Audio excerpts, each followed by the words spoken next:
애청자 여러분 안녕하십니까? 어제 서울시민 여러분 깜짝 놀라셨죠? 서울시민 재난 문자에 북한이 미사일을 쐈고 실제 상황이라고 대피하라는 문자와 사이렌 소리 때문에 새벽에 아침 일찍 깜짝 놀랐었습니다. 무슨 일인지 어디로 대피해야 하는지 정보가 하나도 없고 그저 거실에 앉아 대피소 찾고 안전 디딤돌 어플 다운받아서 보려고 해도 안 되고, 그래서 당황한 시민들의 분노가 이만저만이 아닙니다. 그것도 오부령이라고 하니까 더한 것 같습니다.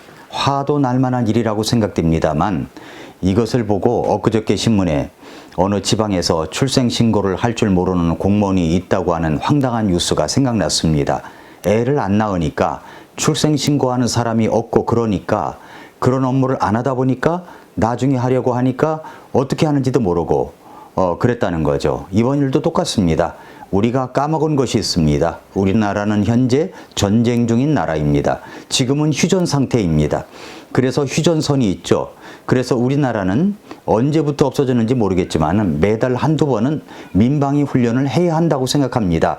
그래야 경계 경보를 통하여 실제 경보 때 어떻게 해야 할지 알 수 있기 때문입니다. 이번 사태를 두고서 정부만 그렇게 비방하지 마십시오. 기자 여러분, 또 많은 여러분들이 먼저 미사일을 쏜 북한을 나무래야 되는 겁니다. 정부 관계자 여러분, 민방위 훈련을 다시 시작해야 합니다. 그래야 실제 상황이 벌어질 때 경계할 수가 있고 안전하게 질서 있게 대피할 수가 있습니다. 어디로 가야 할지 어떻게 해야 할지 당황했다고 서울시장 욕하지 말고 우리가 무엇을 해야 할지를 생각해야 한다고 생각합니다. 북한이 그런 사람들입니다. 김정은은 미사일을 우주에 쏘는 것이 아니라 공격용으로 실험하고 있습니다. 그것을 서울에 쐈다고 생각해 보십시오. 전쟁은 필연적이 될 수밖에 없을 것입니다. 이 시점에서 우리가 꼭 읽어야 할 책이 있습니다. 북한의 실상과 탈북자의 실상을 알리는 책, 바로 이 책입니다. 1만 킬로미터. 어제도 소개해드렸죠? 어제에 이어서 이 책의 내용 중에 제 마음을 부끄럽게 하고 찡하게 한 내용이 있어서 하나 더 소개하려고 합니다. 물론 전체 모든 내용들이 우리의 모습을 부끄럽게 합니다만은 한번 여러분 들어보시기 바랍니다. 북한이라면 치를 떨던 꽃제비, 거지를 말하죠. 꽃제비 청년 금철이는 왜 북한에 들어갔던 것일까요? 이 제목입니다. 금철이는 20살 청년입니다. 금철이는 북한에서 최대 300만 명이 굶어 죽은 것으로 알려진 고난의 행군 때 부모가 죽자 중국으로 탈출해서 꽃제비, 거지가 되었습니다. 하도 못 먹은 탓에 신체 발육이 제대로 되지 않아가지고 10대 중반으로 보였습니다. 금철이는 중국 선양에서 꽃제비 생활을 하다가 슈퍼맨 목사님을 만났고 슈퍼맨의 가족이 되었습니다. 그리고 슈퍼맨 목사님과 성경 공부를 하면서 예수 그리스도의 그 십자가 복음을 듣고 예수님을 믿고 구원을 받게 되었습니다.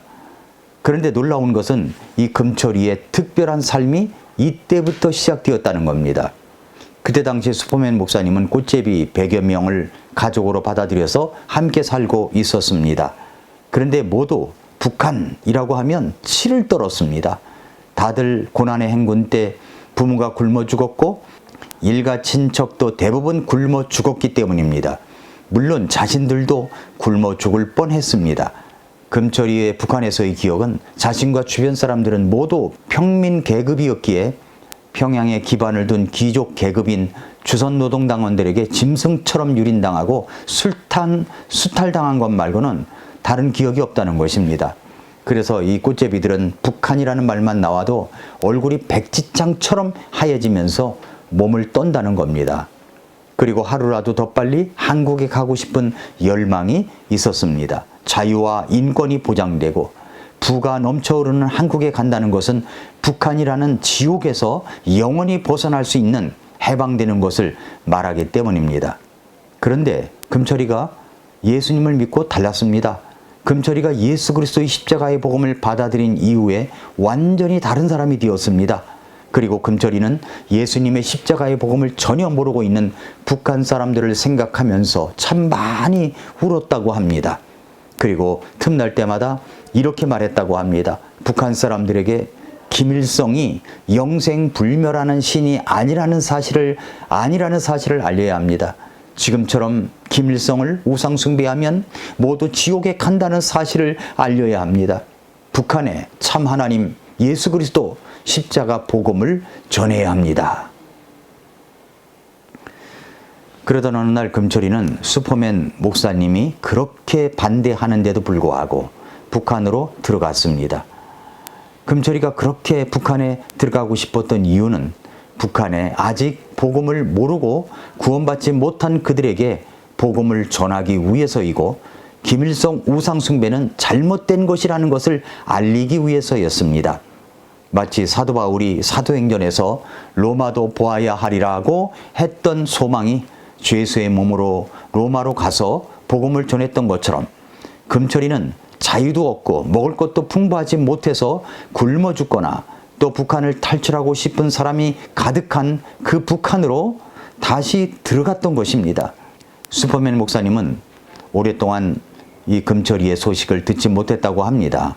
하지만 여러 경로를 통해서 들어보니까 금철이는 북한에서 자신을 구원시킨 예수 그리스도의 십자가의 복음을 전하다가 붙잡혀서 정치범 수용소로 끌려갔고 그곳에서 인간이 받을 수 있는 최고 강도의 높은 고문을 받다가 결국은 순교를 했다는 소식이었습니다.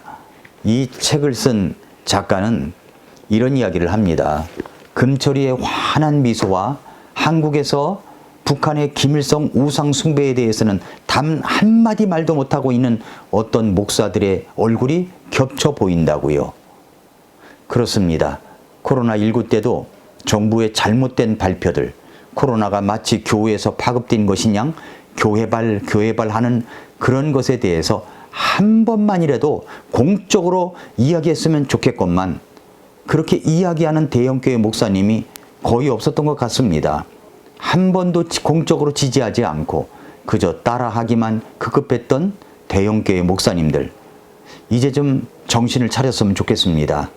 사랑하는 성도 여러분, 우리는 복음을 통해 구원을 받고 어떻게 생활하는지를 점검해 봐야 합니다. 금철이는 복음을 듣고 구원을 받고 보니 북한에서 억압되어 있는 자기 동포들이 생각나서 죽음을 무릅쓰고 복음을 전했습니다. 복음을 전하면 정치범 수용소에 들어가 최고의 모진 고문과 함께 먹을 것도 주지 않아 굶어 죽게 만드는 곳이 바로 북한 정치범 수용소입니다. 지난 시간에 국제사법재판소 판사였던 토마스 비겐탈 판사가 이야기했던 말, 북한 정치범 수용소는 내가 어린 시절 나치 수용소 아우슈비츠 작센하우젠에서 보고 경험한 것처럼 끔찍하다, 아니 더 사악하다고 말한 그 끔찍한 곳이 바로 북한 정치범 수용소입니다. 복음을 전하면 그렇게 되는 곳이 바로 북한입니다. 자유도 없습니다. 복음도 없습니다. 드러난 교회는 모두 가짜들입니다. 그리고 복음을 전하다가 잡히면 모두 정치범 수용소로 들어가 험한 그런 마지막을 살다가 죽어버리고 순교를 당하고 맙니다. 북한의 김일성 주체사상은 하나님께서 보실 때 최고의 사악한 짓을 하는 우상숭배를 하는 자들입니다. 그런데 그들을 두둔하고 또 북한의 인권에 대해서는 한마디 말도 하지 못하고 오히려 김정은에게 배울 점이 있다고 두둔하는 이 사악한 정치인들이 있다는 것은 정말로 가슴을 칠 일입니다. 우리는 복음을 듣고 구원을 받았을 때 누가 가장 먼저 생각났습니까? 금철이는 북한 백성들이었습니다. 여러분은 누구십니까? 가족이겠죠. 그 가족이 모두 구원받았습니까? 그 가족에게 제대로 된 복음을 전해준 적이 있습니까? 한번 교회에 와서 십자가 복음을 들어보라고 그렇게 말한 적이 있나요? 이제 저희 교회 6월 18일은 그 십자가 복음을 선포하는 전도 집회, 새생명 전도 집회가 있는 주일입니다. 금철이가 구원받고 나서 북한이라면 치를 떨던 그곳에 다시 돌아간 이유를 생각하십시오. 여러분 주변에 여러분이 구원받게 한 그 십자가 복음을 전하십시오. 이 한국 땅에는 어제 탈북자 할머니가 이야기한 것처럼 순수한 복음을 전하지 않고 약하고 또 다른 복음을 전하는 교회들이 수두룩합니다. 그러나 여러분이 정확한 복음을 알았다면 그 복음을 전해야 합니다. 북한을 위해서 여러분 기도해 주십시오. 탈북의 과정에 있는 사람들이 무사히 자유의 한국 땅으로 올 수 있도록 그 과정이 순탄하도록 기도해 주십시오. 그분들을 도우십시다.